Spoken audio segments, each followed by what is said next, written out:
Exposed my upstairs neighbor's bizarre dirt rituals after their patio destruction threatened to bury me alive. Now they're stalking me. I, F28, have lived in the same apartment for 4 years. My neighbors in the unit above me are a couple in their 30s who have lived there for about 3 years with no issues between us. During the past 6 months, I've noticed some changes in their behaviors. At first it was just a few days per week, I'd hear music with heavy bass accompanied by rhythmic jumping. I assumed they bought an exercise bike or something, but sometimes the jumping gets so intense that it shakes my overhead light fixtures. The jumping routine has been escalating to the point that it takes place every day, normally between 8 a.m. and 10 a.m. I also noticed that they called 1-800-JUNK and got rid of a lot of nice possessions. However, I figured none of this was my business, so I kept my observations to myself. About 3 weeks ago, everything escalated. Multiple times per week, on weekdays and during working hours, it sounds like they're hosting a mini Burning Man event in their apartment. The music is so loud and clear that it sounds as if I'm at a concert while sitting in my living room. There's clearly a lot of people involved because the jumping, stomping shakes multiple light fixtures and cabinets. The music is a mix of new age, spiritual vibes, dance beats, and a male voiceover giving weird instructions like, rebrand yourself, surrender yourself, stomp stomp in response. I've taken audio recordings on my phone and one video from the hallway during these events. I still didn't complain to the building, but I wanted evidence in case it became a regular thing. This week, I've encountered a big problem. The couple above me has a private patio, which is directly above my bedroom. I came home from a 3-day trip out of town yesterday and my ceiling is legitimately collapsing in one corner. Big chunks of plaster had fallen to the ground, and I saw a little water. I immediately called my superintendent since I don't want to be buried alive by ceiling rubble if it gives out. When he came to check it out, he was shocked and pissed. He said that the woman in the couple appears to be working with some people doing workshops or something. He can see their patio from his apartment window and has watched the group do these dancing plus jumping plus dirt rituals out there on a weekly basis. He said they all dance and jump to the music, and then spread dirt, along with something else, he doesn't know what it is, across the patio on a weekly basis. He believes that the dirt plus unknown substance combo is getting through the wooden cracks, absorbing water, and weighing down my ceiling. In order to fix the problem, my super said he had to go talk to the woman, check out their patio, and ultimately hire a contractor to pull up the wood to scrape out whatever the hell is causing my ceiling to fall. I could hear them talking from my room, and the woman sounded distraught and defensive. When my super left, he called me and warned me that she might try to come down to my apartment and demand to see the damage, but don't let her in. This was a little concerning to me. Is she a threat? The damage is real, I wouldn't mind showing her. She started playing her music again relatively loud, kind of like a warning shot. I mentioned the music, jumping to the super and said I had audio recordings. He started begging me to send the evidence to the front office. It sounds like he wants them evicted. I said okay sure, I hate to be a rat, but if I have to choose sides, I'll side with the building that dictates my annual rent price. He called me twice more that afternoon to confirm that I shared my evidence and I said yes. Shortly after everything went down, I left my apartment to run an errand. The woman was outside just standing on the sidewalk and stared at me the whole time as I walked by. I ignored her. This isn't my fault. Now today, I went to run another quick errand in the neighborhood. When I returned, the couple was again standing on the sidewalk. Both of them this time followed me into the building, and then waited until I was opening my apartment door to confront me. They were both wearing creepy fake smiles. The woman has horse girl hair down to her waist, and started interrogating me. They asked, is your ceiling really collapsing? When did it start? Do you think it was related to the recent rainfall? Because our patio is just fine. I was a little uncomfortable. Were they waiting for me outside? How did they know I even left the building? Why were they both standing there? I've literally never seen them enter together in their 3 years of living here. But I have nothing to hide, so I confirmed the damage is pretty bad. I just don't want it to fall. During the winter, I'm sorry for the inconvenience, but hopefully the work will be done quickly for everyone's sake. They seemed satisfied enough, so I said have a good day and shut my door. I'm getting the sense that they're nervous about what the contractors will find when they tear open their patio. What the FCK is up with dirt rituals? Who are these people she's working with? I don't know what they look like, or why they're available to stomp around on weekdays. The repair work has started on both sides, but the contractors will come on Wednesday for the grand reveal of what's under the patio that's making my ceiling collapse. In the meantime, I feel like I need to be alert and keep my eyes out for these people, as well as the couple. It's unusual for me to see them in general, especially twice in 2 days. Update 1. The contractors came today and reported that there was, in fact, dirt and sludge visible below the neighbor's patio. However, thanks to the help of my internet sleuthing friend, I've gained a lot more insight into the realm that dwells above me. As one Redditor suggested, nice work, my neighbor is affiliated with multiple ecstatic dance communities, both international and local. The international group has planned events during which all cells of the organization host dance sessions simultaneously. It also has a YouTube channel that streams psytrance music 24/7. I listened to a portion of it and a female voiceover declared, "You are becoming the game master." Meanwhile, the local groups seem to be more exclusive and more radical in their mindset. One of the local groups, hosted by my neighbor's good friend, conducts 3-day events that cost upwards of $400 for admission. Participation in all 3 days is mandatory. I get the impression they all sleep in the studio space, and the event description mentions that it begins with a ritual. The last, and darkest, affiliation that I've confirmed via social media footprints is that my neighbor and a few members of the local communities are also involved with some compassionate death groups. There's no way for me to verify at this time if these affiliations overlap in a meaningful way, so I will simply state the facts that I have evidence to prove. My super asked me about the jumping again when I saw him today. He remains eager to act. He agreed with my new game plan to wait for another large event to happen, and then call him to check on my dishwasher so he can intervene. So for now, the ways in which the puzzle pieces of ecstatic dance, compassionate death, patio dirt rituals, and ceiling collapse connect will remain a mystery. Update 2. While the contractors will be arriving at 8:30 a.m. tomorrow to start the patio upheaval process, I have a few updates to share since I last posted 4 days ago. As for the people, I think I've identified one member of the group. On Saturday, I heard the music at an ambient level, mostly just bass, not loud enough to launch a complaint, as well as increased foot traffic in the stairwell. Since it was a weekend, these observations alone could be a coincidence. I was in my apartment until late afternoon when I left to meet up with friends. My BF has been staying with me so I don't have to enter or exit the building alone. As we went down the stairs, I saw a man outside, standing directly in front of the building's door. My building is next to a few establishments, including a coffee shop, so it's common for people to accidentally stand in front of the doorway without realizing that it's an apartment building. But every time I open the door behind someone in my path, the other person's reaction is inevitably the exact same: turn, quick moment of recognition, then move far out of the way. Not this guy. He was giving bouncer energy with a wide stance, clad in a black cutoff t-shirt, sunglasses, and a black baseball cap. He also had a well-groomed mustache, but that was the only identifiable feature about him. He was looking at his phone when I opened the door, but when he turned around, he looked at me, sidestepped just enough for me plus my BF to pass, returned to his position, and then started texting while looking at us as we got into an Uber. My BF agreed that his demeanor was odd, and his doorway stance was like someone waiting to get into the building, or new people inside. He could have caught the door to go in when I was leaving though. People do that sometimes. After this encounter, along with the fact that I heard more people come into the building that day, a potential theory is that the group wanted to know when I would be out of my apartment so they could do their jumping routines without interruption. I think I saw the same man the following day, but he was sitting on the bench next to my building's front door instead of standing. I'm also not 100% sure it was him because he wasn't wearing the baseball cap, balding head underneath, and sat hunched over his phone so I couldn't see his face well. But I did notice the well-groomed mustache. Now for the final clues of interest. I'm Instagram friends with the person who lives on the 3rd floor of my building. She looks a little older than me, mid-30s, but we have similar energy, lifestyles. Unlike me, she is a big Burning Man person. Not sure if the couple actually went, their music just reminded me of it, so there was a small chance that I'm living in a Rosemary's Baby scenario. I decided to message her on Sunday to find out if she knew anything. She said she was sorry about my ceiling, confirmed that she's heard the loud music a few random times inside and agreed the dirt spreading sounded bizarre. She hadn't witnessed anything. She doesn't seem like the investigative type lol, but she did send me a short video with her view of their patio. While the patio's appearance was nondescript to an average viewer, there were a few strange things that stood out to me. On the day my super chipped off all my unstable ceiling plaster, Friday, I also heard a power drill and potentially a saw at work on the patio overhead. Of course, I assumed some preliminary work was taking place to prepare for the contractors, so I didn't think anything of it. In the Sunday video, there were a lot of plants all around the perimeter of the patio. The center of the patio was empty, no objects, while a wicker couch was positioned in the corner directly above my damaged site. Why this is weird. First, I used to be able to see an outdoor dining table plus at least 4 plastic chairs in the center area. Maybe they got rid of these when they called 1-800-JUNK. Second, plants would potentially explain some of the dirt, but why was there a couch atop the area with ceiling collapse instead of plants? The couch was likely moved to that spot recently since it was, allegedly, rainfall that caused the water damage overload. A wicker couch would have shielded that entire area from excess water. Third, like I said, I swear I heard a power drill and saw on Friday afternoon, but from the video, all the wood planks looked intact. In fact, the entire patio looked undisturbed despite the fact that contractors are coming and will need a clear space. So, is it possible that they got a head start with work in the water damage area, and then covered up the opening with the couch? Maybe they wanted to clear some of the evidence. I haven't heard any sounds of moving objects, i.e., plants, couch, since I saw the video on Sunday, so I'm wondering what their game plan is for the contractors. I would expect them to at least move the plants, and the couch will ultimately have to move since my super said they'll be tearing up the entire deck to make sure my ceiling is safe again. I'll post a second, shorter, update tomorrow evening or Thursday morning after more information comes out. Update 3.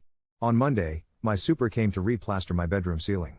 First, He said that my neighbor told the contractor she has a lot of plants because she makes bush medicines. She's also told him that dancing is a part of her professional practice as a healer for people who are in bereavement after the loss of a loved one. So my friend and I weren't far off when we made the connection between her ecstatic dance and compassionate death affiliations. I showed him new cracks in my living room ceiling that are growing in size and number by the day. He told me to send videos of the cracks to building management, but management suggested I start with a handwritten note by their door explaining how their behaviors are wreaking havoc on my life. Since the super was working in my apartment, my neighbor was actively bumping music plus jumping. I wrote a note in which I requested she reduce the volume of her music and be mindful of the intensity of her activities. I explained that the jumping or dancing was causing significant new cracks in my living room ceiling, and I offered for her to speak with me directly if needed. While I was reluctant to suggest this, I knew she might try another stalking trick if I didn't give her the option up front. So, I sent the note.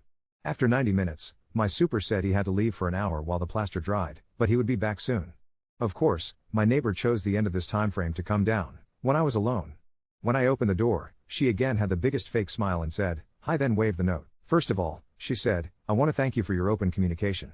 That is so important and so rare in our city." Fake flattery. She admitted that she dances, which she has to do for her mental health. But she claimed that she only dances in the mornings for 30 to 60 minutes, 90 minutes max. I knew she was lying, so I said that her actions are affecting my mental health. She followed up with a range of excuses, including that they have been in the process of rearranging furniture, unpacking boxes, and they sometimes watch movies in the evening with their loudspeakers. I showed her the cracks that were immediately visible from the doorway area. She pointed to one and said, "See, we used to have one table over there, but now we have two due to the furniture rearranging. So maybe that's the reason? We also have cracks in our ceiling and, we all have to share this space." I asked her about hosting any large events in the past month, which she flat out denied. She briefly mentioned that she does sessions, but didn't elaborate further. The following suggestion, I later realized, was entrapment. My neighbor said she would give me her phone number, go upstairs, lower the volume, then I should text to let her know if I could still hear it. Thankfully, my super came back while she was in the process of sharing her contact information. She immediately tensed up, quickly gave the number, and then scurried off. As she passed my super, she randomly blurted out, "We're best friends now," referring to me and her. My super and I are both very aware of the antics, so of course he didn't buy that manipulation tactic. I texted her that I couldn't hear the music now, to which she responded, "So glad to hear that. Thanks again for opening a line of communication, I'm always happy to chat. Hope you have a lovely day." Prayer hands plus a heart emoji. In retrospect, I think she wasn't playing the music at all. I also felt like our conversation was riddled with gaslighting, misdirection, and flat-out lies. I was somewhat confused, but I know what I've been experiencing and have plenty of evidence to prove it. Within hours of our conversation, my neighbor started up the loud music plus dancing as if nothing happened. I was furious. I took new audio recordings and immediately emailed building management with my new evidence, footage, of the ceiling cracks, along with a photo of my note. I explained that my neighbor was kind, though somewhat misleading, and expressed interest in accommodating my requests. I also said her behaviors were continuing as normal despite the false claims that she would take my experiences into account. The building manager said to keep her updated, but it was clear she assumed the situation would be resolved on its own. Nope, my neighbor continued with the incessant bass-heavy music plus jumping shenanigans the next day, and the day after.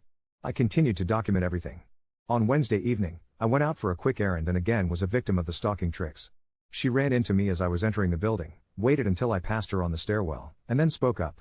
She acknowledged that I've probably still been hearing her activities the past couple days, and that I will continue to hear them for the next few days, all due to rearranging furniture. She said the coffee table had been sold that day. Not true, I was working in my living room all day and would have heard such a commotion in the stairwell. I said yes, I've been hearing her loud and clear. Shortly after this in-person encounter, my neighbor went on to host a party. I heard people in the stairwell who seemed unfamiliar with whose apartment they were even visiting, and one guest introduced herself as a friend of someone else. While the music was much lower, the group began running back and forth overhead. Hearing these strange activities without the music was somewhat creepier than with the music. I took more recordings, then retreated to my bedroom. But of course, the group decided to migrate to their patio, right above my head again. By 10:30 p.m., I had enough. They were no longer dancing, but the group's chatter along with ethereal music, a female soprano singing vocalizations, was too much. I sent her a text. I explained that I understand she has every right to host guests in her space, but I was perturbed by the way she'd said to my face that any excess noise I might hear in the coming days was from rearranging furniture. I said I could hear music and conversations very clearly, as the noise filters through my AC unit. I also said to please let me know if they will be hosting events in the future so I'm not caught off guard. While my neighbor didn't respond that night, within minutes of my sending the message, the group began to sing the happy birthday song in the most somber way I've ever heard it sung. I was able to record the second half of it. They sang in a monotone, and there was no clapping, cheering, or any standard signs of merriment that occur after singing the song. The following afternoon, my neighbor sent me a wall of text, in which she continued to lie. She said that the gathering was very small, only 4 friends, so it didn't even cross her mind to let me know when she saw me earlier. She also said it was the first time they had hosted more than 2 people over this entire year. I honestly had to laugh at that. She said when she first saw my text, they lowered the music volume and told the friends to quiet down. So, she admitted that she saw my message, but made no mention of any birthday affair. As for the furniture rearranging, she explained that it's been part of a longer-term project, and added more lies like how they had just received a dining table and bookshelf they'd been waiting on for 8 months. Not only would I have seen such large packages in the stairwell, but also why share so much irrelevant information if being truthful. Finally, my neighbor said that they will be hosting 2 more events next week, another small gathering of 4 friends next Wednesday in honor of her partner's birthday and a larger gathering on Friday again for his birthday. Like I said, she made no mention of singing happy birthday the night before. Who would host 3 birthday parties over 2 weeks? It was all false. She followed up 5 minutes later with a second text that explained she was late to respond because she's been in back-to-back sessions. So, I finally had written evidence of her talking about these sessions. I didn't respond to the text. I refused to engage her or her partner any further. They continued to play music and stomp around that evening, but I had my BF and a friend over who heard everything and validated me that all of this is absolutely maddening. On Friday, I finally called my building manager to explain everything. She needed to understand that something very strange and potentially dangerous is going on above me. Thankfully, I was finally believed. It turns out my building had no idea that she was running some form of a business and hosting group events. I thought they at least had a vague awareness. The building manager said they would get the attorney involved ASAP to review their lease contract and pursue action. She asked for all my evidence, including written communications, a personal written account of verbal communications, audio recordings, and footage of ceiling damage. I've been taking videos of the ceiling cracks over the past few weeks to demonstrate how quickly they're growing. I made a Google folder that divided each category, dated every piece of evidence, and sent. I was so relieved. It felt like some form of action was finally in motion. I assumed the building attorney was working on a case against them over the weekend, so I ignored their relentless music plus jumping. But today, Sunday, my neighbors have been hosting yet another gathering since 11:30 a.m. I've been hearing heavy bass, sporadic jumping, and chatting on their patio for going on 5 hours now. While I've continued to collect my evidence, I decided to wait until tomorrow to check in with management. Around 5 p.m., I was quietly sitting on my couch when out of nowhere I heard the door open from above. Someone jogged down, and then pounded on my front door. I didn't move a muscle. The person on the other side waited for about a minute. I thought I heard keys jingling, and then they slowly retreated back upstairs and shut the door again. Honestly, I have no idea what's going on now. The music plus jumping increased after the knocking incident. Maybe they were testing if I was home? But I'm rattled by how I'm feeling watched when I'm minding my own business. At the same time, I want to keep laying low to protect myself.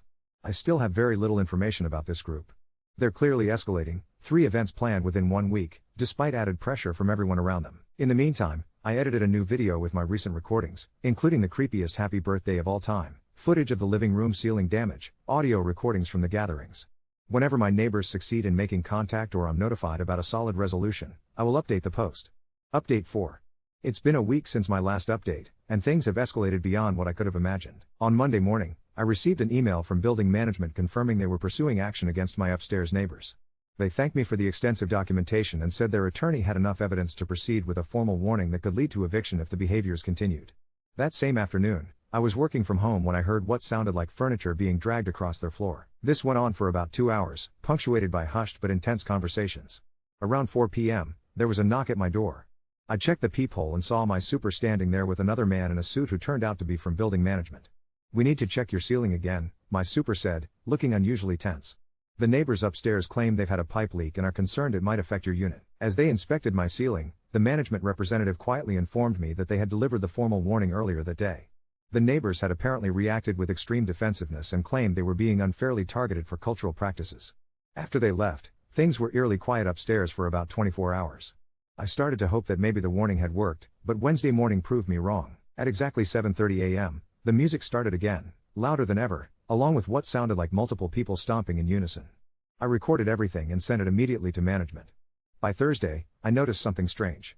Small piles of what looked like dirt had appeared outside my door when I left for groceries. When I returned, they were gone.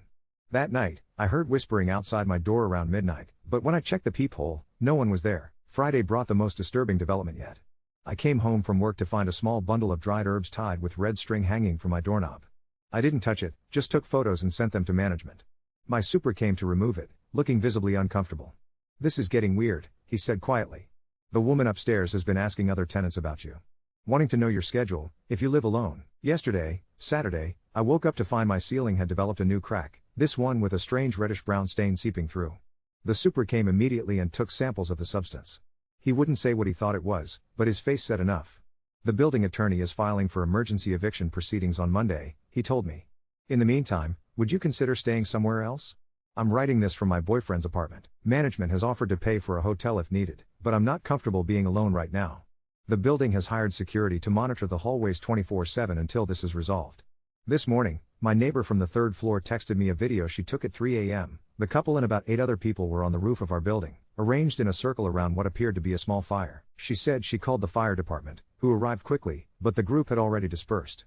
I don't know what's happening anymore. Is this some kind of cult? Are they trying to intimidate me? The building attorney called an hour ago to say they've discovered the woman has been operating an unlicensed spiritual healing business and that several of her clients have filed complaints against her in the past. Update 5. It's been nearly 2 weeks since my last update, and I'm still staying at my boyfriend's place. The emergency eviction hearing happened as scheduled, but it wasn't the clean resolution I'd hoped for. When I arrived at the courthouse with the building attorney, I was surprised to see my upstairs neighbor had brought not only her own lawyer but also 5 other people who she claimed were character witnesses. They were all dressed in flowing white clothing and had this eerie, synchronized way of moving through the hallway. One of them, a tall man with a well-groomed mustache, was definitely the same person I'd seen lurking outside our building. The judge seemed skeptical of both sides. While he acknowledged the evidence of property damage and noise violations, he granted my neighbors a 30-day period to remedy the situation before making a final decision on eviction. Their attorney argued that my neighbor's business was protected as a religious practice and that the building was discriminating against her spiritual community. As we were leaving, her partner approached me in the hallway.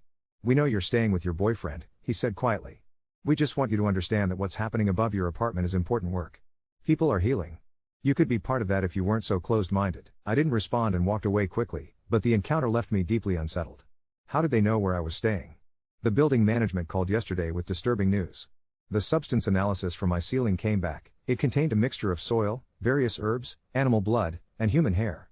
The lab couldn't identify all the components, but flagged several as potentially hazardous. Management has now filed an emergency health code violation with the city, which should expedite the eviction process. Last night, something truly bizarre happened. My boyfriend and I returned to my apartment to collect more of my things, and found a small circle of salt outside my door with what looked like tiny bones arranged in a pattern. My super came immediately to clean it up and took photos for the building attorney. While we were inside packing, we heard chanting from above, not music this time, but actual voices reciting something in unison. The rhythm matched exactly the stomping pattern I'd been hearing for months. My boyfriend, who had been somewhat skeptical about how strange I claimed these people were, looked genuinely frightened. As we were leaving, we ran into my third-floor neighbor in the stairwell. She pulled me aside and whispered, "They've been asking everyone in the building about you. They told me you're energetically disrupting their work and need to be cleansed." She showed me a flyer they'd slipped under her door advertising a grief purification ceremony at an address across town, with my name listed as the vessel of transformation. I've reported everything to the police, who finally seem to be taking this seriously. They've assigned an officer to drive by the building regularly and advised me to stay away until the situation is resolved. Management has changed all the locks to my apartment and installed a security camera in the hallway. The building attorney called this morning to say they've discovered my neighbor has been operating under multiple aliases and has faced similar complaints in 3 other cities. Apparently, she moves her practice whenever legal issues arise. I don't know how much longer this nightmare will continue, but I'm documenting everything. The city inspector is scheduled to visit tomorrow, and the building attorney believes this will provide the final evidence needed for immediate eviction. I'm trying to stay calm, but I can't help wondering what would have happened if I hadn't noticed my ceiling damage when I did. What exactly are they doing up there, and why am I specifically being targeted? The building attorney mentioned something about vulnerable energy points in buildings and how some fringe spiritual groups believe they can harness them. For now, I'm staying away and counting the days until they're gone. My boyfriend has been amazing through all this, but I can tell he's worried about me. Sometimes I catch him looking at me strangely, as if checking to make sure I'm still me.